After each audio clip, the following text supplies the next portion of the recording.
All right, we are at section 18.5. We've actually, we kind of jumped the gun on, we had to. We didn't have that many days for doing labs, so we jumped the gun on RC circuits. We've already done the lab on RC circuits. So this is almost going to be a review, or maybe it's going to clarify some points for uh, if you didn't understand all that was going on when we did the RC lab. Uh, so here we go.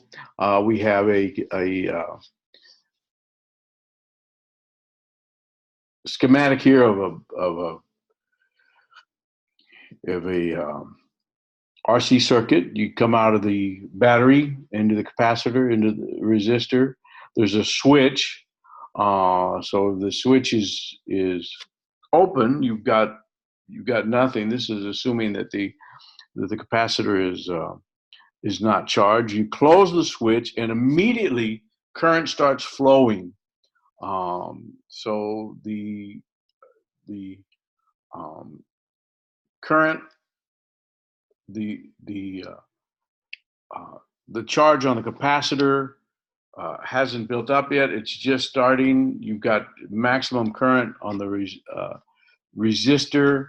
So at the start, the voltage across the resistor is max. The voltage across the capacitor is zero at the very start. As time progresses, you start building more and more charge up into the capacitor until it charges all the way. The current stops. So the IR, the voltage across the resistor, is zero. All the voltage is across the capacitor. And it takes some time to do that. And the time factor is called tau. It's called the time constant, and it's the resistance value times the capacitance value. Now, the tau is not the time it takes it to charge completely. The tau is how long it takes to get to 63.2% of the total charge. Let's read the little green boxes. The charge approaches its maximum value, CE, where E is the EMF, as T approaches infinity. After one time constant, tau, the charge is 63.2% of the maximum value, CE, the capacitance times the voltage, the EMF. Okay, so Q equals CE, where E is the EMF, C is the capacitance, Q is the maximum charge. Small q, the charge at any instant in time, is equal to the maximum charge at capital Q times 1 minus e to the minus t over RC, where RC is the time constant. Now, delta V is equal to Q divided by C, with whatever charge at the time, at the moment in time, that'll be that charge divided by C will give you the voltage. Now, here is Q is the same equation. Q equals capital Q, which is the maximum charge, times 1 minus e to the minus t over RC. Now, if you substitute RC, for T, you get Q equals capital Q times 1 minus e to the minus 1, because RC over RC is equal to 1.